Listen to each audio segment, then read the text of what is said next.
কিছুমান পৰিয়ালে বিধৱা হ'ব পাৰে। মই সেইকাৰণে মোৰ মুখ্যমন্ত্ৰী মহোদয়ক মই এটাই অনুৰোধ কৰিছোঁ, আমাৰ ল'ৰাকেইটাক যেনে তেনে সহায় কৰে যেন। মই এইটোৱে কৰি মই প্ৰাৰ্থনা কৰিছোঁ। মিডিয়াৰ যি সদস্যসকলে আজি আহি পেলাই যিটো আমাৰ দুখৰ সময়ত আপোনালোকে যে আমাৰ কথাখিনি শুনিবলৈ যিটো আহিছে, তাৰ কাৰণে মই আপোনালোকক ধন্যবাদ জনাইছোঁ। মই আপোনাৰ অল আছাম কণ্ট্ৰেক্টৰ এছ'চিয়েশ্যন সভাপতি শ্ৰী ৰমেশ কুমাৰ শৰ্মা। কিন্তু আছে নহয়, মই আজি তেখেতলোকে আমাৰ মুখ্যমন্ত্ৰী মহোদয়ে কৈছিলে আগষ্ট মাহলৈকে 31 আগষ্টলৈকে আপোনাৰ পইচা আহি যাব, জুলাই আগষ্টলৈকে আহি যাব। তেতিয়া প্ৰধান মুখ্যমন্ত্ৰী আমাৰ দিল্লী গ'ল। আমি ভাবিছিলোঁ 26 তাৰিখে তেওঁ দিল্লী গৈছিলে। তেতিয়া আমাৰ ল'ৰাবিলাকক মই ক'লোঁ, ঠিক আছে, তেওঁ আমাৰ মুখ্যমন্ত্ৰী মহোদয় গৈছে, আমাৰ কাৰণে কিবা এটা ভাল খবৰ এটা লৈ আহিব। কিন্তু তেওঁ আহি পেলাই ভাল খবৰটো নাহিলেই।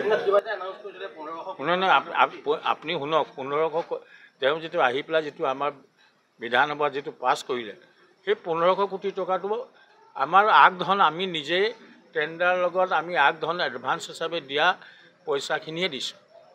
আৰু সেইটো আমাৰ 5% পইচা দিলে মানে আমাৰ নহ'ব। যিখিনি আমাৰ লোকৰ বিল 4 কোটি, 1.5 কোটি, 1 কোটি এনেকৈ মানুহৰ অহৰহ পইচা সোমাই আছে।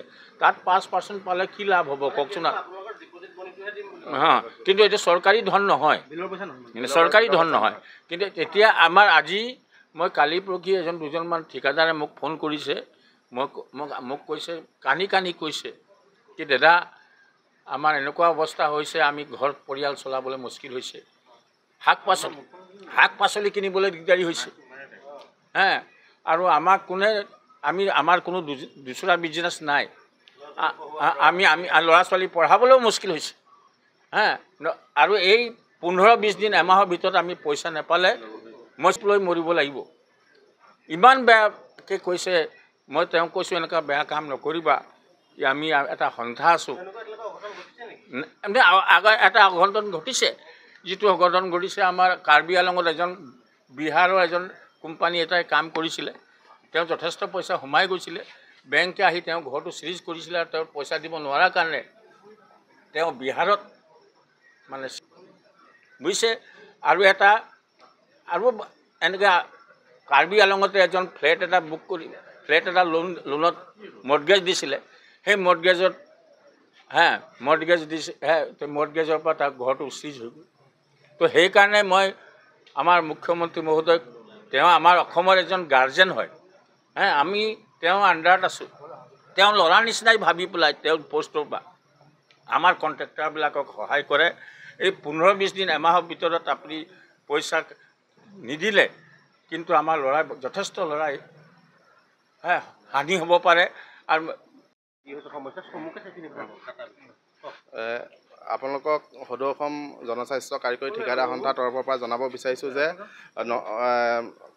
ভাৰতবৰ্ষৰ প্ৰধানমন্ত্ৰী নৰেন্দ্ৰ মোদী ডাঙৰীয়া যি সপোনৰ জল জীৱন আঁচনি আছিলে, এই আঁচনিৰ অন্তৰ্গতত আমি সমগ্ৰ অসমৰ ঠিকাদাৰসকলে এই আঁচনি আমি কাম কৰিছিলোঁ। আৰু বৰ্তমান অসমৰ মুখ্যমন্ত্ৰী ডাঙৰীয়াই যি জুন জুলাইত আমাক পইচা দিয়াৰ কথা তেওঁ বাইক ৰাখিছিলে, কিন্তু আমি জুন জুলাইলৈকে ৰ'লোঁ। আজি পৰ্যন্ত আমি আমাৰ যি প্ৰাপ্যধন আমি পোৱা নাই।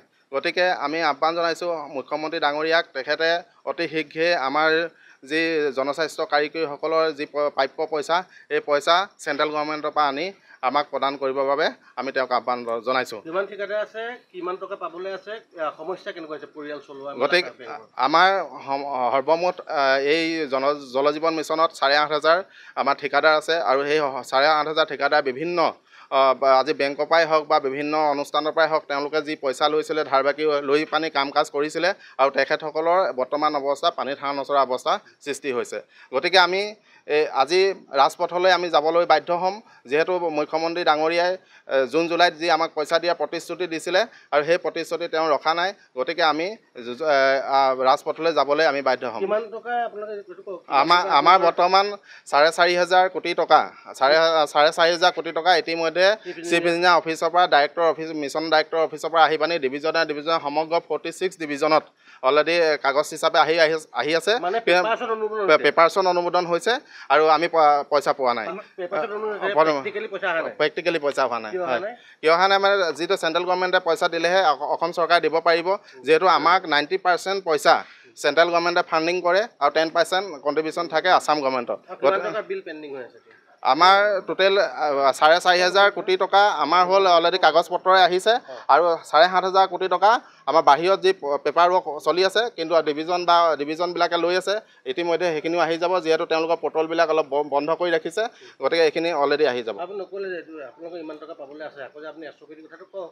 আৰু দ্বিতীয় কথা কি আমাৰ অসম চৰকাৰে বৰ্তমান জল জীৱন মিছনৰ টকা তেখেতসকলে জল জীৱন ঠিকাদাৰসকলকে দিব পৰা নাই গতিকে SOPD যি নতুনকৈ তেওঁলোকে স্কিম এতিয়া বৰ্তমান লঞ্চ কৰিছে এই স্কিমত তেওঁলোকে লঞ্চ নকৰি বা তেওঁলোকে এই স্কিম নিবিচাৰি আৰু আমাৰ প্ৰথমতে জল জীৱন মিছনৰ সকলো টকা আমাৰ ঠিকাদাৰসকলক দি আমি আজি 21 মাহে যি ভুক্তভোগী আছোঁ এইখিনি তেওঁলোকে সমাধা কৰিব লাগে আৰু তাৰপিছত তেওঁলোকে SOPD টেণ্ডাৰ কৰক আমাৰ আপত্তি নাই আৰু মই সমগ্ৰ অসমৰ ঠিকাদাৰসকলক এই টেণ্ডাৰ পাৰ্টিচিপেট নকৰিবৰ কাৰণে মই আহ্বান জনাইছোঁ। আৰু যে আপোনালোকে কৈছে 8 তাৰিখে গুৱাহাটীত মিটিং আছে, পাব্লিক মিটিং আছে, নেক্সট ডিচিশ্যন কি হ'ব চৰকাৰে? নেক্সট ডিচিশ্যন যিহেতু আমাক জুন জুলাইলৈকে তেখেতে মুখ্যমন্ত্ৰী ডাঙৰীয়াই জুন জুলাইলৈকে তেখেতে আমাক ৰাখিছিলে কিন্তু পইচা দিম বুলি তেওঁ গৈ দিল্লীত গৈ কেন্দ্ৰীয় মিনিষ্টাৰ জলশক্তি মিনিষ্টাৰ পাটিলৰ ডাঙৰীয়াৰ লগত আলোচনা কৰিলে কিন্তু কোনো ফলপ্ৰসূ আমাক উত্তৰ আমি নাপালোঁ গতিকে আমি গুৱাহাটী ITF মাছখোৱাত আমি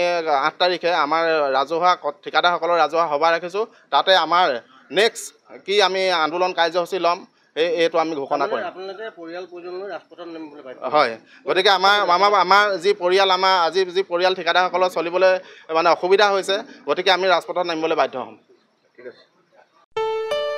ঘৰত আনন্দ আৰু সম্পৰ্কৰ চমক বজাই ৰাখিবলৈ জৰুৰী হৈছে সকলো আনন্দময় মুহূৰ্তত মৰমৰ উপহাৰ দিয়াটো।